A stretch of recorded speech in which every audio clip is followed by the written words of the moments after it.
বৃষ্টিটা সেই বিকাল থেকে নেমেছে, থামার কোনো নামই নেই। অগত্যা রমেনের আর বাড়িতে বসে থাকতে ভালো লাগছিল না। কী করবে ভাবতে ভাবতে সে গ্রামের একমাত্র চায়ের দোকানে যাওয়ার জন্য ছাতা নিয়ে বেরিয়ে পড়ল।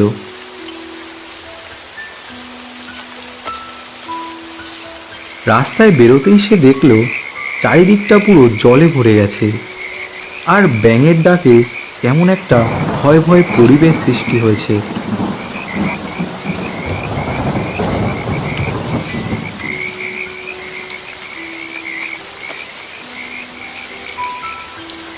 দোকানে পৌঁছে সে দেখল দেবু, শিবু, মহেশ কাকা, গ্রামের আরও দু একজন বসে গল্প করছে।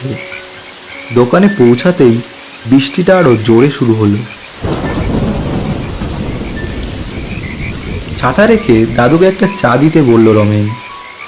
রমেন দেবু ও শিবুর দিকে তাকিয়ে বলল, কিরে, কখন এলি তোরা? প্রায় ঘন্টাখানিক তো হয়ে গেল। যা বৃষ্টি, বাড়িতে বসে আর ভালো লাগছিল না।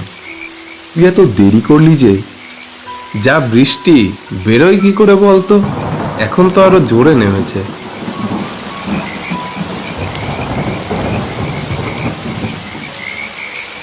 ভাই, আজকে যা বৃষ্টি হয়েছে তাতে মাঠে বেশ ভালোই জল হবে।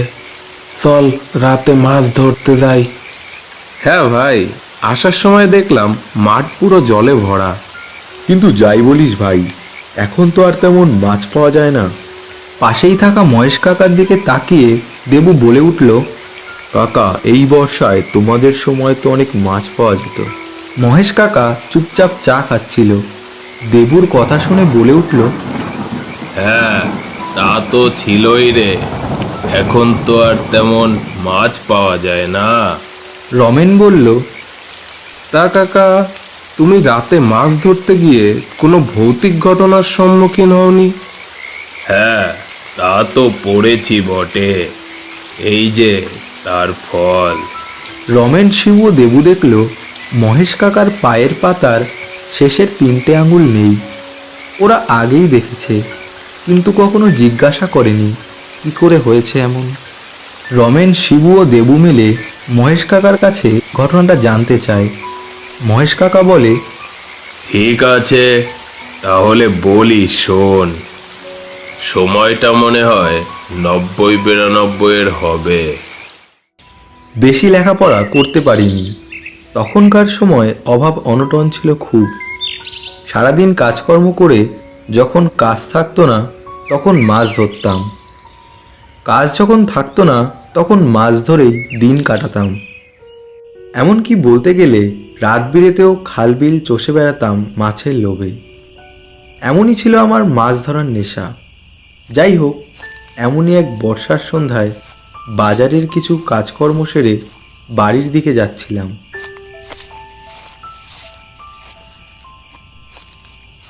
ফেরার পথে একটা জায়গা ছিল তালতলা নামে। সেখানে একই সারিতে অনেক তাল গাছ ছিল।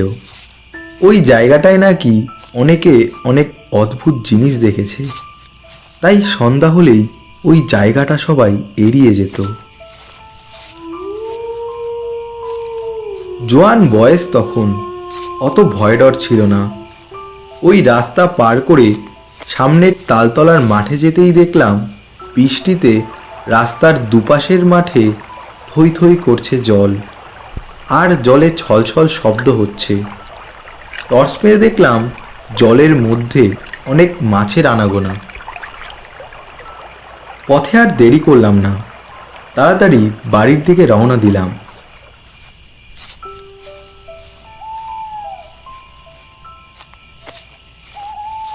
বাড়ি গিয়ে খাওয়া দাওয়া সেরে ঘরে বিশ্রাম নিয়ে রাত 10টার দিকে হাতে টর্চ আর কোচ নিয়ে বেরিয়ে পড়লাম। কোচ দিয়ে মূলত মাছ কুপিয়ে ধরা হয়। যেতে যেতেই চিন্তা করলাম আগে তালতলায় যাই। আসার সময় ওখানে বেশ ভালোই মাছ দেখলাম। তালতলায় পৌঁছে দেখলাম সেখানে এখনো সেই রকমই মাছ, এখন মনে হয় তার থেকেও বেশি মাছ। হঠাৎ জলের ভিতর কিছু একটা নড়ে উঠল। আমি দেখলাম এক বিশাল মাছ, দেখে মনে হলো শোল মাছ, কিন্তু মাছটা অসম্ভব বড়, গায়ের রং কুচকুচে কালো। মাছটাকে দেখে আমি অবাক হয়ে চেয়ে রইলাম।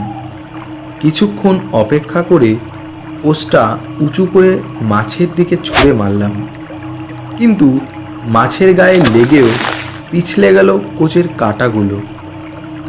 মাছটা খুব বেগে সামনের দিকে এগিয়ে গেল, আমিও পেছন পেছন দৌড়ালাম। আবার কৌশল মতো মাছটার কাছে গিয়ে কোচ ছুড়লাম। আবারও মনে হলো কোচটা মাছটার গায়ে লাগলো, কিন্তু কাঁটাগুলো গায়ে ঢুকলো না। মাছটা আবার খুব বেগে সামনের দিকে এগিয়ে যেতে এবার আর আমি মাছটাকে খুঁজে পেলাম না। চারিদিকে টর্চ মেরে খুঁজলাম, কিন্তু পেলাম না। অগত্যা আরও কিছুক্ষণ মাছ কুপিয়ে বাড়ির দিকে রওনা দিলাম।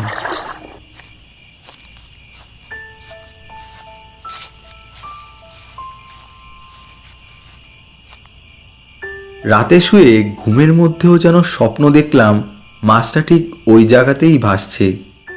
পরদিন সকালে সারাদিন মাঠের কাজকর্ম সেরে যখন বাড়ি এলাম, ঠিক তারপরই আকাশটা কালো হয়ে মুষলধারায় বৃষ্টি শুরু হলো।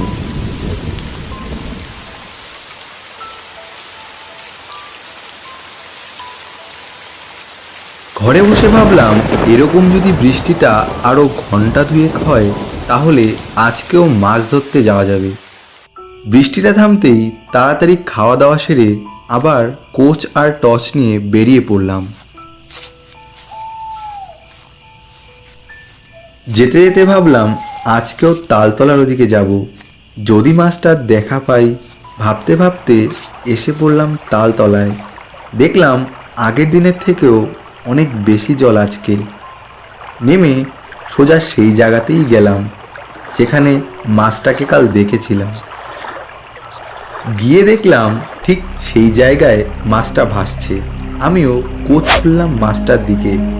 এবারও ঠিক আগের মতোই হলো, মাছটা আবার সামনের দিকে এগিয়ে গেল। আমার মাথায় এবার জেদ চেপে গেল, এই মাছটাকে আমাকে ধরতেই হবে। আমিও মাছটার পিছন পিছন গেলাম। বারবার কোপ দিয়েও মাছটাকে ধরতে পারছিলাম না। এভাবে আগাতে আগাতে মাছটা এবার একটা জায়গায় গিয়ে থামলো। আমিও এবার গায়ের সমস্ত জোর দিয়ে কোষটা মাছের গায়ে মারলাম। এবার কোষটা মাছের লেজে গিয়ে বিঁধল। আমি আনন্দে মাছটাকে ধরতে গিয়ে হঠাৎ সামনের দিকে তাকালাম। এই কোথায় এসেছি আমি? এ জায়গা তো আমার গ্রামের জায়গা না। চারিদিকটা বিভৎস অন্ধকার। কোচের দিকে তাকাতেই দেখলাম কোথায় মাছ আর কোথায় বা জল। আমি কোচ মেরেছি আমার নিজের পায়ের উপর, রক্তে ভেসে যাচ্ছে আমার পা। সামনে তাকাতেই দেখলাম অন্ধকারে জ্বলজ্বল করছে কিছু চোখ, আর সামনে দাঁড়িয়ে আছে এক বিভৎস চেহারার লোক। তার সারা গা চাদরে ঢাকা, নখগুলো বিশাল লম্বা লম্বা। এই দেখা মাত্রই আমি প্রচণ্ড ভয়ে সব ফেলে দৌড় দিলাম। কতক্ষণ দৌড়েছি জানি না, তালতলা পর্যন্ত এসে আমার আর কিছু মনে নেই। পরদিন সকালে যখন জ্ঞান এলো তখন নিজেকে আবিষ্কার করলাম নিজের খাটে। পাশে দুজন লোক, পায়ে দেখলাম ব্যান্ডেজ। ঘটনাটা সবাইকে বলতে গ্রামের সব থেকে বয়স্ক বুড়ো বলল, বাবা, তুই বরাত জোরে বেঁচে গেছিস। ওর পেছনে যে যায় সে আর ফেরে না। ও জিনিসের নাম হয় না রে, কিন্তু আমরা ওরে ডাকি জলপিশাচ। এই বলে মহেশ কাকা থামলেন।